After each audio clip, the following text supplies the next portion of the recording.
বাইরে ঝমঝমে বৃষ্টি আর সন্ধ্যার সময় যদি এরকম একটা স্ন্যাক্স পাওয়া যায় তাহলে কিন্তু খুব একটা মন্দ হয় না। চলুন তাহলে মার কাছ থেকে জেনে নিই আজকের রেসিপি। মা, আচ্ছা কি বানাবো? মাশরুমের চপ বানাবো। চলুন তাহলে দেখে নিই কীভাবে করতে হয় এই রেসিপি। এখানে আমি এক প্যাকেটের মতন মাশরুম নিয়েছি। মাশরুমগুলো একটু বড় ছিল বলে সেগুলোকে টুকরো করে নিয়ে চপারের মধ্যে কেটে নেব।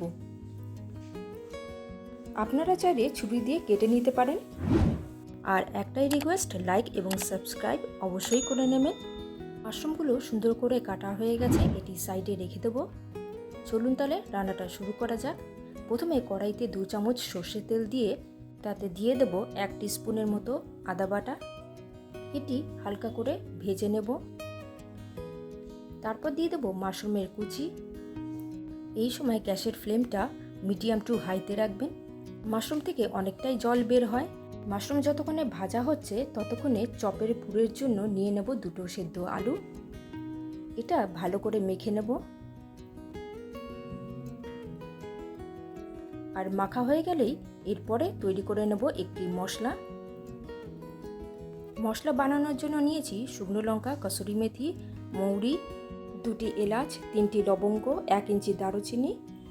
আপনারা চাইলে এর মধ্যে জিরে দিতে পারেন। এদিকে মাশরুমটাও ভাজা হয়ে গেছে। এরপর দিয়ে দেবো সেদ্ধ করা আলু,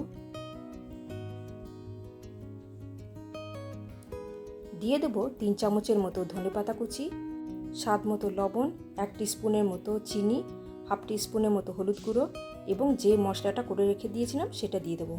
আর দিয়ে দেবো 1 চামচের মতো ময়দা দিয়ে ভালো করে নেড়ে চেড়ে নেব।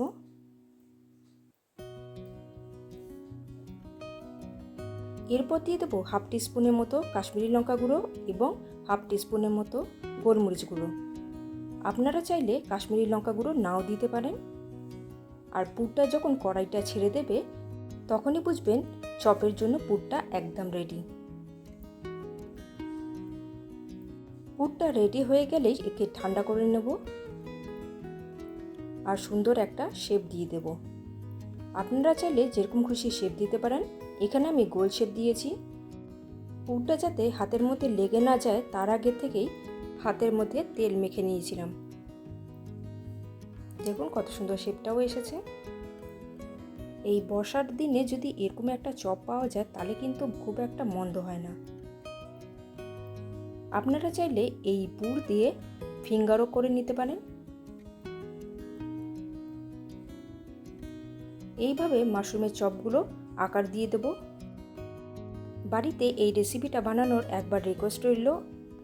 আশা করছি আপনাদের পরিবারের সকলের ভালো লাগবে। দেখুন সবকটা রেডি হয়ে গেছে।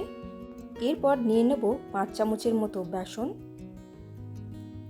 আর দিয়ে দেবো হাফ টিস্পুনের মতো লবণ, 1 টিস্পুনের মতো খাবার সোডা আর হাফ টিস্পুনের মতো হলুদ। পরিমাণ মতো জল দিয়ে একটা স্মুথ ব্যাটার বানিয়ে নেব। ব্যাটারটি বেশি পাতলাও করব না আবার ঘনও করব না। যারা পেঁয়াজ রসুন খেতে পারেন না তাদের কথা ভেবেই সম্পূর্ণ নিরামিষভাবে তৈরি করেছি এই চপ। এরপর চপগুলো ভাজার জন্য নিয়ে নেব সর্ষের তেল আর চপগুলোকে বেসনের গোলায় ডুবিয়ে নিয়ে ভেজে নেব। বর্ষার দিনে এরকম একটা যদি চপ পাওয়া যায় পরিবারের সকলেই কিন্তু খুব খুশি হতে পারে। চপগুলিকে একটা একটা করে ভেজে নেব। আর আমাদের রেসিপি কিন্তু একদম শেষের পথে। গরম গরম পরিবেশন করুন মাশরুমের চপ। আর হ্যাঁ, আমাদের রান্না যদি আপনাদের ভালো লাগে তবে ডলিস রেসিপি চ্যানেলটি অবশ্যই সাবস্ক্রাইব করে নেবেন। আজকের মতো আসি তাহলে, দেখা হচ্ছে পরবর্তী রান্নাতে। আপনারা ভালো থাকবেন, সুস্থ থাকবেন।